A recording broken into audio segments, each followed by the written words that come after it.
What's up, Wizards? It's Dev, SP, Mtg. We like it at Magic, especially on days like this, even though I have to put off the video I really want to do for another day, because today was such a big one, y'all. We got the Brothers War sneak peek today. Let's clear this up. Start of the video real quick. Preview season for this set has not officially started just yet.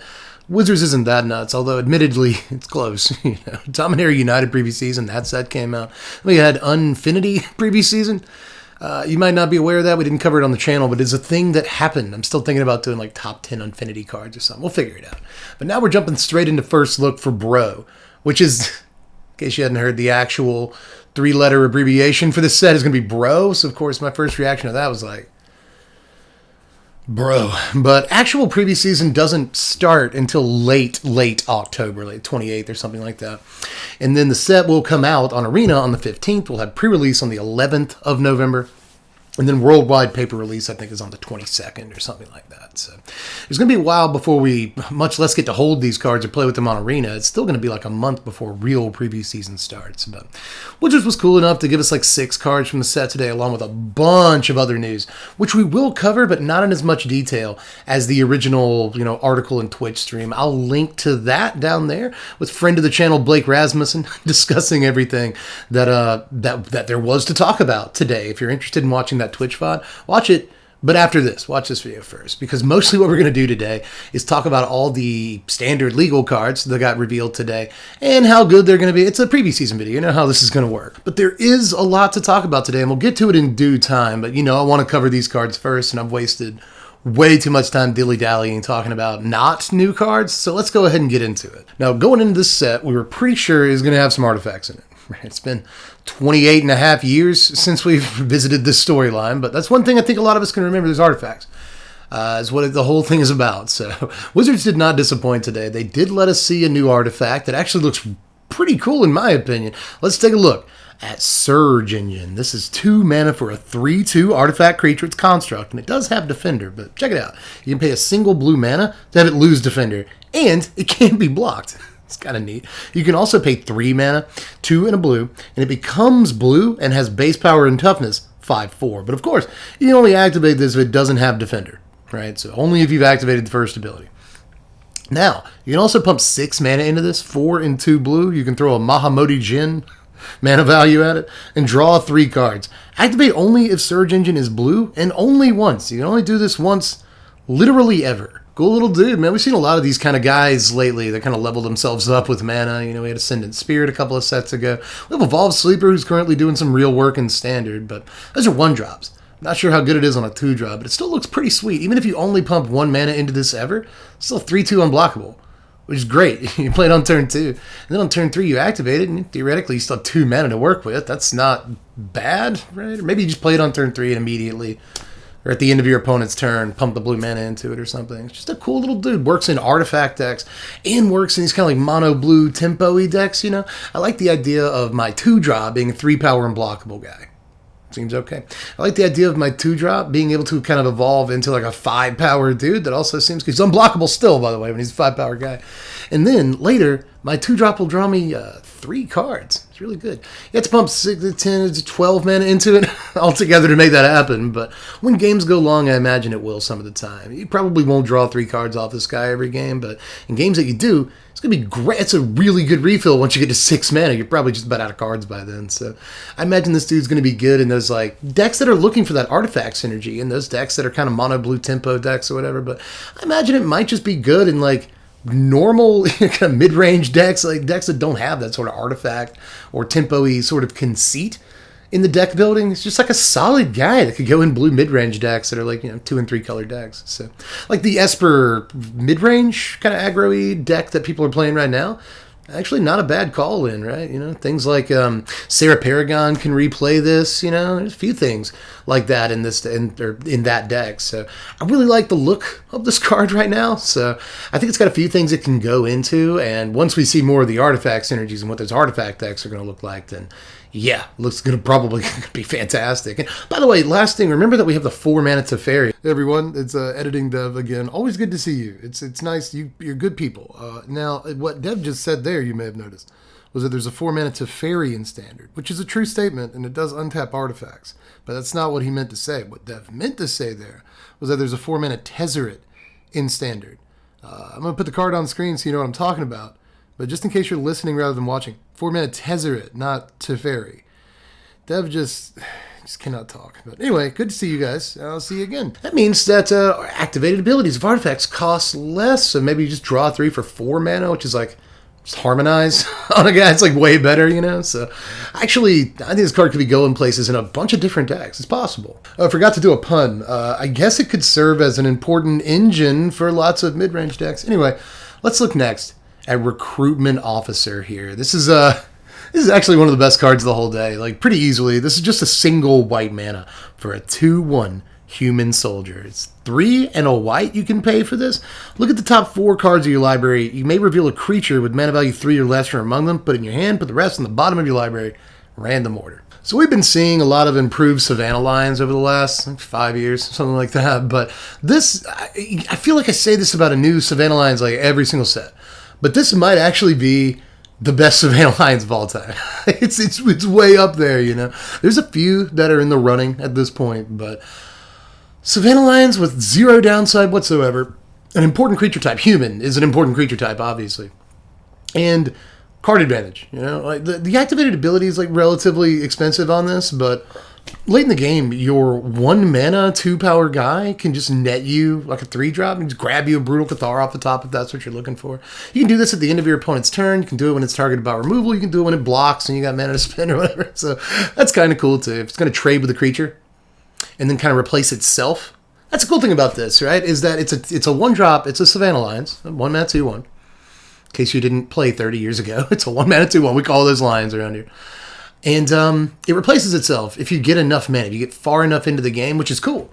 You know, I don't think you often want to be spending 4 mana in your aggro deck. You know, I fully acknowledge that, but you have to be realistic, and there's going to be times in your aggro deck where you get to like turn 9 and you haven't won the game yet. It happens to the best of us, you know, and even the worst of us. I'm living proof of that. So you know, sometimes you're going to be more than willing to use this ability, and if your Savannah Alliance gets to replace itself, that seems really good to me, especially if you're also like trading it in combat or something. So I think this card is ridiculous. I think it's probably bound to see a good amount of standard play. But I say that about Savannah Lions nowadays, and then you can't just be a Savannah Lions see play anymore, right?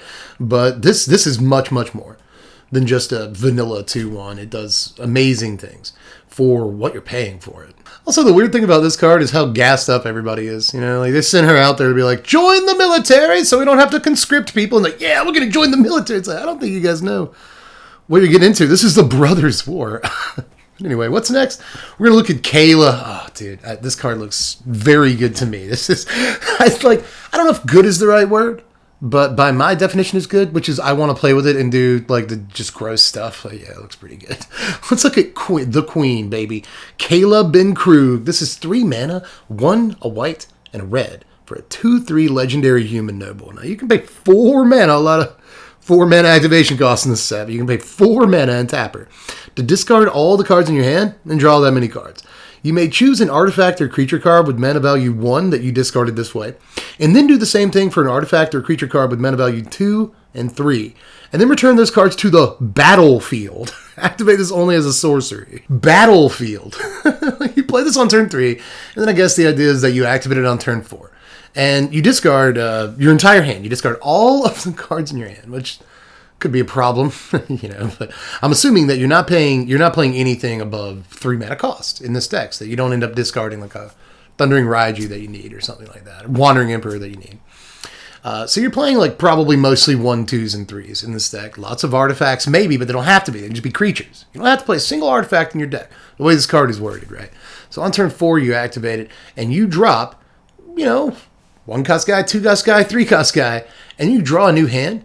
The cool thing is, those guys you dropped in your graveyard from your hand, by the way, come to the battlefield. This card says battlefield. If it just said return to your hand, it might be a cute little commander thing or something. But this allows you, on turn 4, to spend your entire turn doing it, yeah, but you put 3 things on the battlefield and draw a fresh hand. Like, so good. Like, we're in a lightning strike kind of format right now. which is to say we're in a format where Lightning Strike is illegal to play cards. So this dies to that. This also dies to cut down, which is even more notable in this format. A lot of people playing cut down. So, this dies to stuff. That's not great. This looks more like a janky, like a stream all-star to me than anything else. I'm not sure. That a card you really have to wait a turn for and then spend that entire next turn using.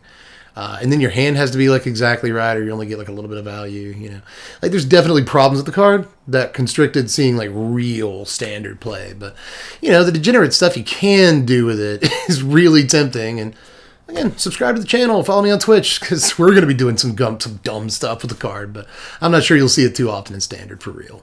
Okay, now, viewer, I hear you. You want to see like a for sure, out of the park, 5-star standard all-star, right? We've seen the Savannah Lions. It looks pretty good. It's probably going to see some play, but it's not too exciting. Surge Engine looks neat, but it could just be a meme at the end of the day. Queen Kayla, probably a meme in standard. Let's be honest about that with ourselves. But that means you want to see like a for shiz Magic card. I'm about to give it to you. Let's take a look.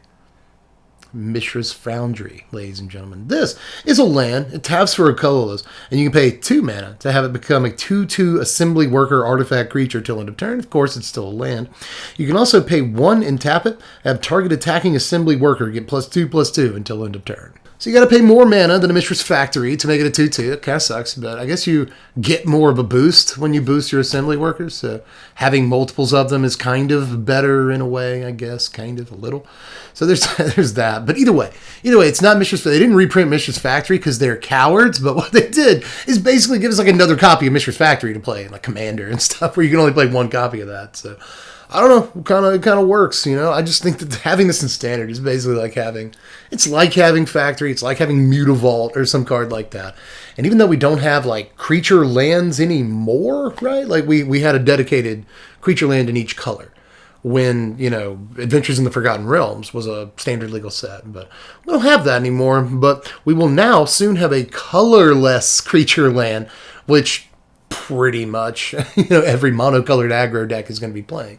Other control type decks will probably end up playing some number of this and just boosting their land counts, though. Mid-range decks that play 2 colors will likely want to play this, and maybe even some of the 3-colored decks, but it's very unlikely that'll be the case. I imagine you stick to 2 colors if you want to play Foundry, as has been the case for a lot of these, colorless creature lands in the past. But especially aggro decks will love having something like this, and even though control decks might run a copy or 2 of it, it's still something control decks are going to kind of hate seeing in standard. So, creature lands are back. We got a very, very small reprieve from them, like the 3 months or 2.5 months with no creature lands. But, these are something that a healthy standard will often have, and I'm not adverse to them. I like creature lands, so I just wish we had slightly more of a break from them, but still, this is probably going to be one of the most played cards in the set throughout multiple formats, and I'm not just talking about standard Commander.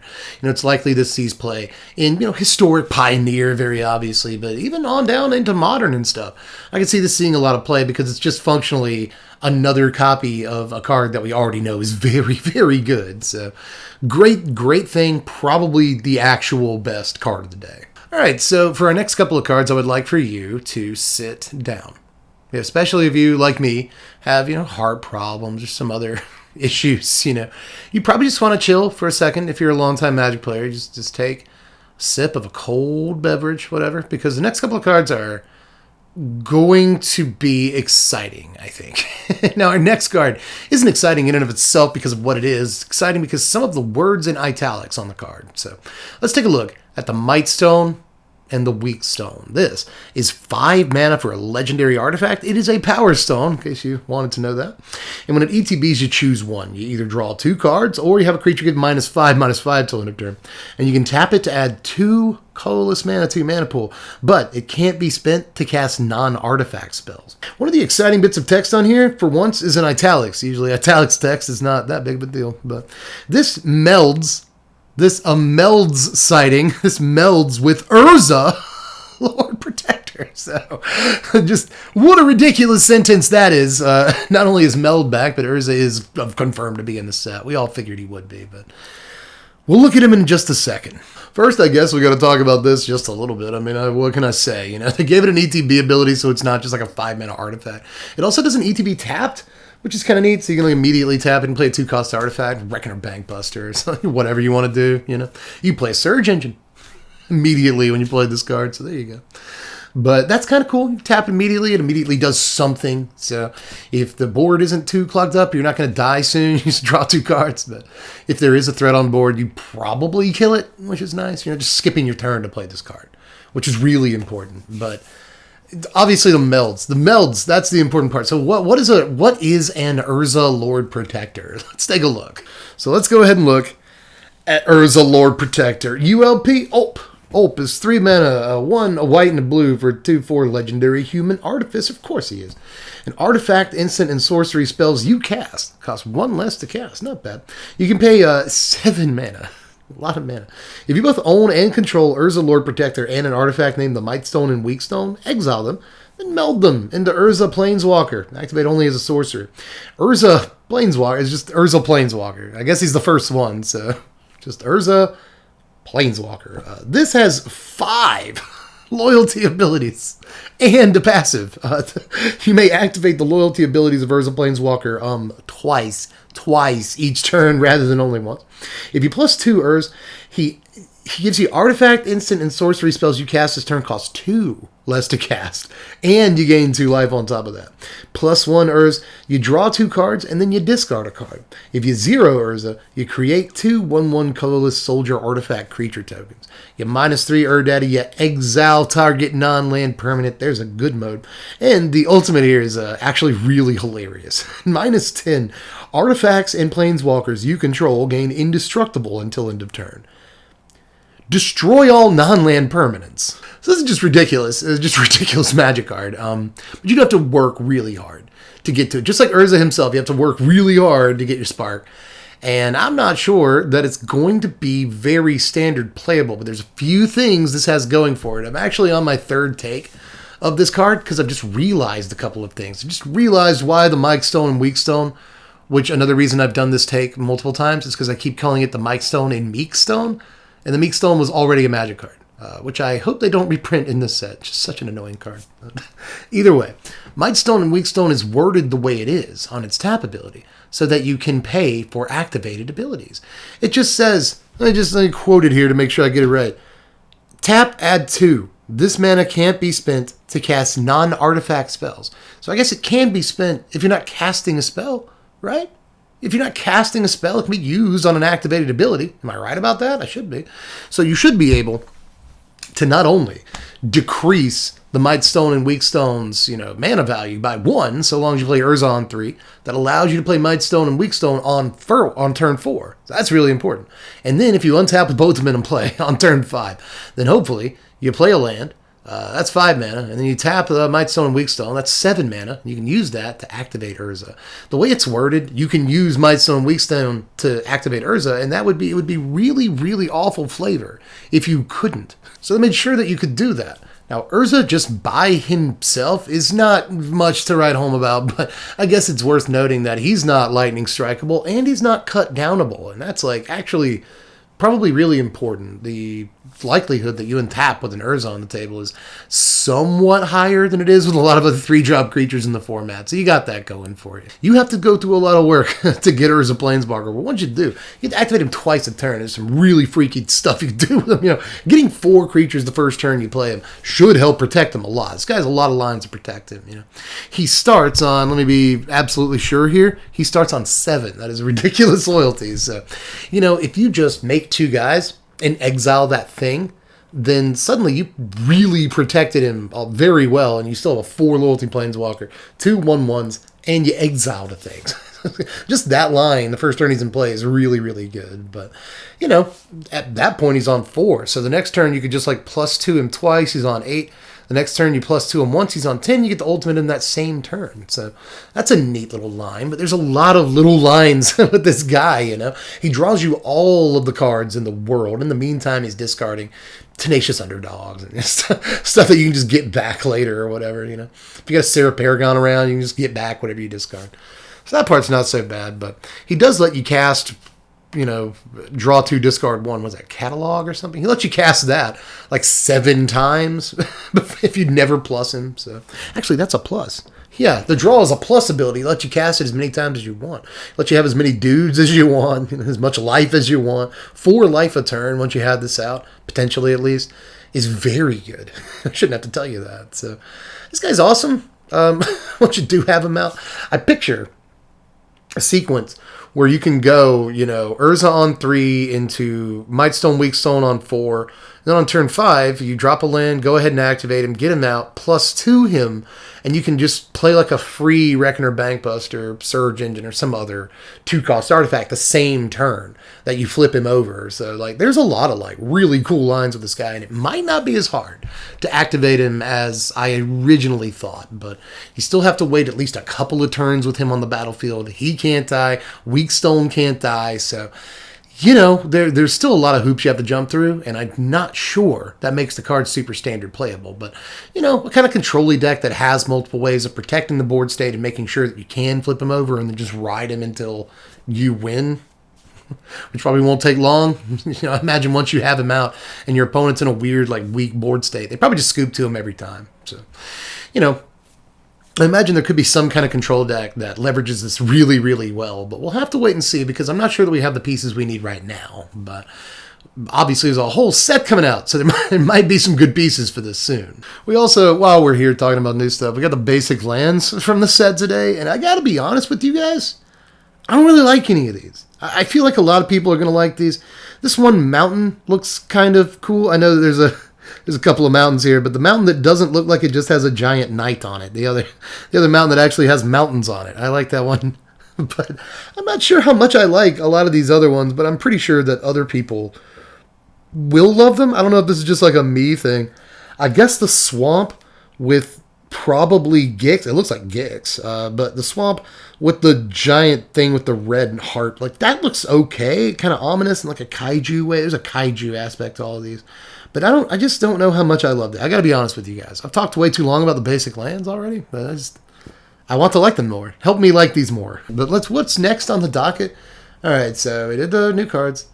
Commander, that's right. So there's actually something really very cool about the Commander decks that we've got to see so far for this set. We got to see both Urza and Mishra in Commander form. We'll talk about those, and that's actually really neat, whether you're strictly a standard player or not. I think it's just cool to see them in different forms. But we also got some really cool news about the Commander decks, and I'll share that in just a second. But first, let's get to the other form of Urza. Let's check out Urza Chief Artificer here in this old frame. Again, more on that in just a second. This is 6 mana, 3 a white, blue, and a black, Esper colors, for a 4/5 legendary human artificer with affinity for artifact creatures. Don't miss that word there. It's not affinity for artifacts. It's affinity for artifact creatures. Artifact creatures you control have menace. At the beginning of your end step, create a 0/0 colorless construct. It's a construct. It's +1/+1 for each artifact you control. That's probably pretty good. Imagine that's not bad, If you play artifacts for the first couple of turns of the game, this is only going to cost you 4 mana. I imagine you could even get this down as early as 3 if you go 1-cost artifact and then 2 1-cost artifacts on turn 2. You get this down for just Esper mana on 3, and that shouldn't be too hard to do, especially if you have 0-cost artifacts in your deck, and there's plenty of those you might want to play, You're playing Ornithopter. That's an Urza card. He made it. Play it. But, it seems kind of neat. Getting it down, honestly, shouldn't be that hard. Artifact creatures control have menace is nice little butter, but obviously, getting a dude every turn, that is probably huge. Even especially if you were able to play, 0-cost artifact into 1-cost artifact, another 1-cost artifact into a 1-cost. You got 4 artifacts out the turn you play this on 3. And suddenly you're getting a huge guy every turn. But you're getting 5/5 and 6/6, 7/7. Not to mention if you're playing other artifacts. So this guy is really, really sweet. I'm not sure that it's quite at the power level people would have expected for a Commander Urza card. But obviously they don't want to make these too powerful. And I think they hit a really good balance here. Also looks very cool. I love these retro frames, man. So we'll look at Mishra next. Now, we haven't seen the standard legal version of Mishra. This is the Commander Mishra. And he's kind of cool. This is 5 mana. It's Sulkanar the Swamp King. casting cost. It's 2 and then Grixis colors, blue, black, red, for a 5/4 legendary human Artificer.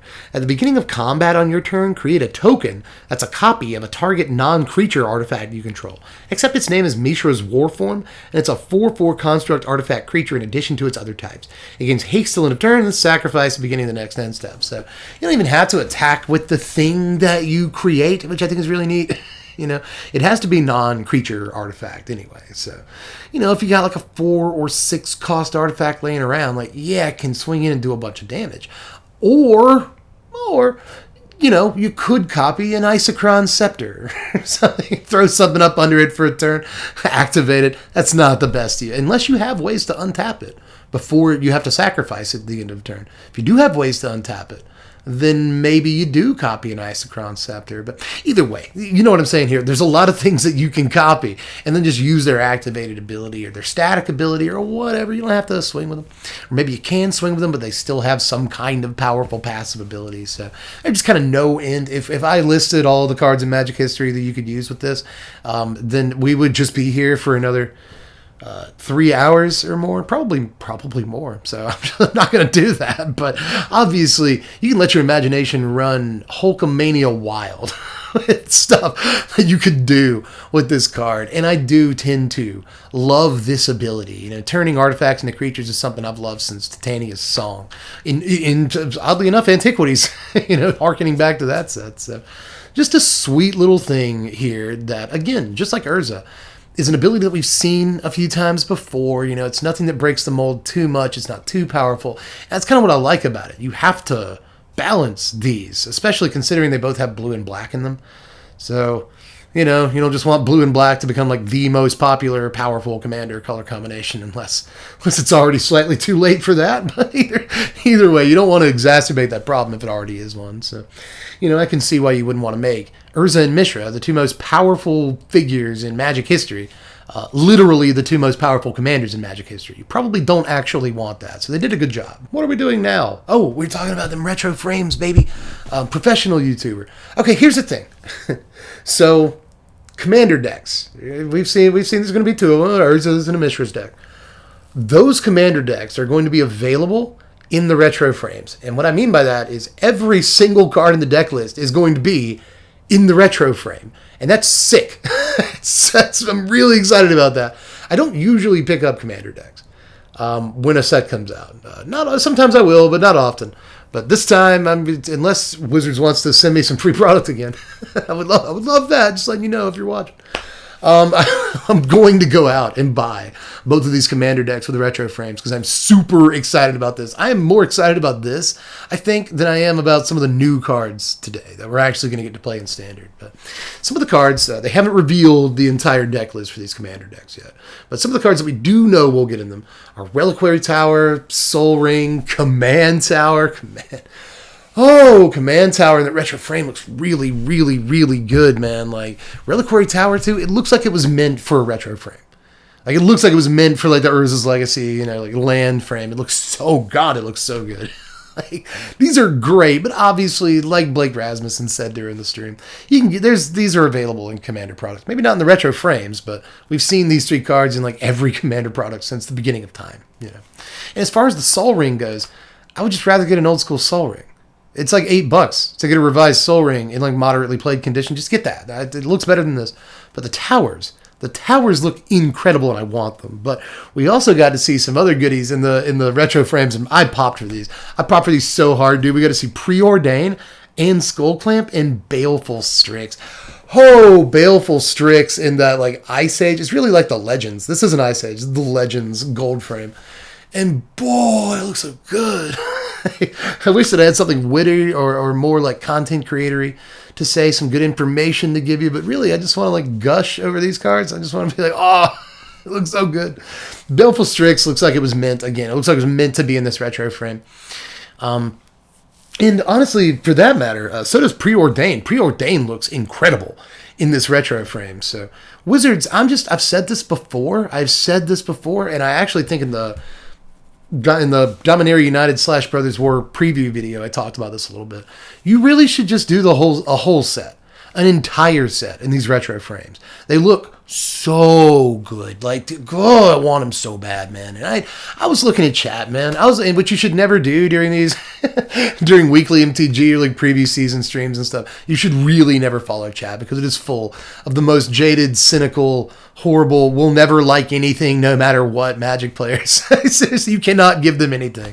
And they'll be like, oh, I like that. They hate literally everything. So like, I shouldn't be looking at chat. But I saw some people who were not very high on these frames. But I, for one, just to throw my opinion in, love these. Like I'm popping for them. I want them more than I've wanted Magic products in a good long time. So, you don't have to send me product. You can count on me spending the whatever $100 that it's going to cost or more to get these. So I hate that I'm going to spend that money. I'm going to feel dirty doing it, but I want these. I want these commander decks. In just a couple of days, they're going to reveal the rest of the cards in these commander decks, and I'm pretty stoked for that. So I know. I seem shillish. I seem like a mark for Wizards of the Coast at this point. Like, why are you popping for these retro frames? Because I am. I'm sorry. I can't help it. If I could help it, I wouldn't be. But I guess I can't help it, so I am. I love these, and that's all there is to it. Now, apart from that, it turns out they are going to put some retro frames into the actual set at large, but maybe not the way that you think that they're going to. Now, there's going to be retro frame cards in this set available in draft and set boosters and collector boosters. So it's not just a collector booster thing this time around. One version of these cards is going to be collector booster only, but you can open retro frames of old school Magic artifacts in pretty much every kind of booster that you can get. Again, draft, set, and collector boosters will all contain these random old frame like artifacts, right? And here's how this is going to work. We got to see a few of these today. We got to see Ivory Tower, which features the newer art. Which kind of, I love the old art on Ivory Tower. I love it so much. Like red sun, purple sky, it just the contrast. I love the art on Ivory Tower. I don't love this new art, and I haven't since it was first, revealed forever ago now. But I do like this frame. Now, here's the thing: we got to see a couple of versions of this frame. This is just the retro frame Ivory Tower here, but we also got to see the schematic version of Ivory Tower. More on that in a second. And we also got to see we'll talk about that once we get to another card. We'll save it for just a second. We'll save it. Now the schematic version is going to look roughly like this art style on all the schematic versions. It's kind of the way Rasmussen called it. He called it like an architect's schematic or an artificer's schematic, but it's not really a schematic necessarily. It reminds me more of like old school Da Vinci sketches and stuff like that, And I think that's really cool. It's sort of a Renaissance era schematic in a way. And I really, really like that. I'd like to see all of the cards we're getting and all of the schematic art because some of these don't impress me that much, Like the Ivory Tower art again. I'll just spring for like a 4th edition Ivory Tower or something, rather than grab this card. But we did get to see a couple of cool ones. We did get to see some cool ones like Jalum Tome or Jalum Tome. I'm not really sure. I've never been sure how to pronounce this card. But we used to say Jalum Tome. But Blake said Jalum Tome. So that sounds actually more right. But this isn't a super exciting card to see, but it is an artifact from Magic's history that does see some play in cubes and commander decks from time to time and stuff. And I do like the schematic frame on this. Now, we also got to see Lodestone Golem. That's a cool card, I like the retro frame on this. This is a good look. But probably the most hype of the cards that we got to see today with this retro and schematic frame that you can open again in regular booster packs. I should be very, very clear here, by the way, before I show you this last card especially. That these are not standard legal. If you open one of these retro frame old school artifacts, whether it's the schematic one or the normal retro one or whatever, they are not standard legal. They are not. And as far as I know, they're not historic legal or anything like that either, if you have that question. But they're definitely not standard legal because why would they make Worm Coil Engine or really like, for that matter, Ivory Tower? Why would they make these standard legal, But Worm Coil Engine, we got to see the retro frame. We got to see the schematic. And honestly, I think the schematic looks really good. This is my favorite schematic out of all the schematics that we've seen so far. Say schematic again. But we also got to see the, what do they call these? The serialized one, right? The serialized versions of these retro frames are going to be available in collector's boosters only. And each one they have made 500 copies of. So, for instance, this worm coil engine on the screen, there's only 500 copies of this this serialized, what they call double rainbow foiling worm coil engine in the world. There are only 500 copies. And I imagine it's going to be like that with all of these, 500 Ivory Towers, 500 Jalem Tomes, or whatever. So, if you happen to get one of the serialized collector boosters, double rainbow foil worm coil engine, I can't even imagine. I can't fathom how much that's going to actually cost. I don't know if anybody's going to pay that much for it, because things are worth how much people will pay for them. But I imagine this card could easily go into like the 4 figures. It's possible. There's only a few of them, so this is kind of exciting, but really only exciting for whales and people who like collector boosters and stuff. I mean, I think I've only bought 2 collector's boosters in my entire life, but they've only been a thing for like 3 years. So, but I don't usually buy collector's boosters. This probably won't affect me too much or whatever, but it's nice. I see some people saying like, "Oh, this product is hello again, by the way. This product is for whales only and stuff like that." And actually, I think they've made some. Again, I'm going to sound to some of you, I'm going to sound like a shill here, but I think this is just an objective thing to say. This time I think that they've, instead of just making it a product for whales, like, the good stuff's only in collector boosters, and screw you if you're poor or whatever. Like, this time, if you are going to be, buying draft boosters or set boosters or whatever, they have put special product in there for you. Now, the serialized stuff is, yes, that is just a whale thing. They've gone full whale mode on that. I'm not going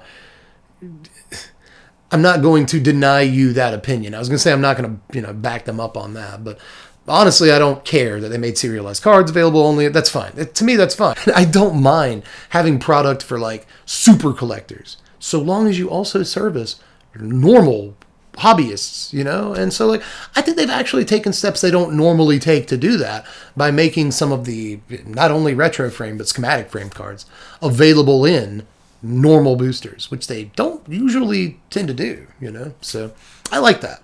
I think that's a good almost a step in the right direction. I heard a lot of people saying if everything is special, nothing is special, which is just a syndrome. It's just syndrome from The Incredibles, and they heard him say that, so they think that it's true. And that's just not, it's just not. It's, like the special versions of cards will still have normal versions, they'll have foil versions, they'll have a bunch of different versions, and you get to pick whichever one that you like the most or have the money for. If you have the money for the foil, serialized one, you can buy that. But if you don't, but you still want to play, like a retro frame Ivory Tower in your Commander deck, there's still a version of that product that you can afford. And I think it's important to have, a lot of different kinds of a card that people might get excited about. And if you got excited about these retro frames, then, at this end of the income spectrum, there's this to get excited about. And I know that it's going to breed some FOMO for people on this end of the income spectrum, but you still have something. Because trust me, I'm over here too. We still have something, so I don't know. It's different than some of the other practices that Wizards has cracked out before when it comes to the whales, So at least they threw some crumbs to us peasants this time. It's going to feel neat to be just cracking normal packs or something. And open, like an old school retro frame artifact. I think it'll be cool. I'll like it, personally. But that's all I got for this one. I guess I just want to keep talking to you. But I love you all. And I'll catch you cats later. I'm Deb from The Place. Thanks for watching, Wizards. Spread love and be kind.